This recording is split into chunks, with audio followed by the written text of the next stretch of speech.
German Chancellor Angela Merkel met Thursday with British Prime Minister Gordon Brown for talks focusing, among other things, on the financial crisis in Europe.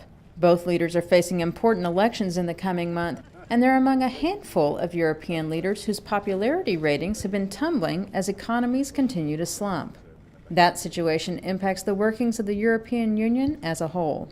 Well, with all the leaders really embroiled in problems and really busy at home domestically, both with slumping economy and with problems in popularity, what you have is an inability for them to sit down and really deal with issues as a whole. And that's really the key for Europe. Welcome to Dispatch. I'm Marla Dial.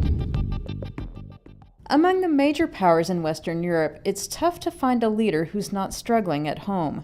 In Britain, Gordon Brown's Labour Party faces a stiff challenge from David Cameron's Conservatives. French President Nicolas Sarkozy and his UMP have just suffered a serious defeat in regional elections, and polls out Thursday showed that support for Merkel's coalition government had dropped to a mere 43%, though her own personal standings remain at 55%. You have Zapatero in Spain. The unemployment numbers just came out in Spain, and they're reaching 20% every single month.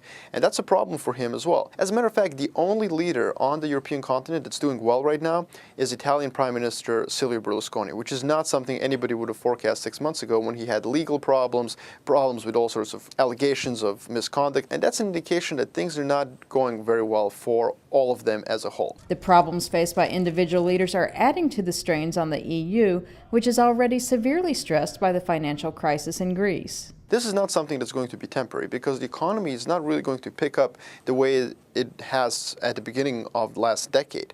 You're going to have a long, drawn-out economic, doldrums. So you really have a tension that's built in right now on a domestic level, and that's going to make cooperation on a continent-wide European Union level almost impossible.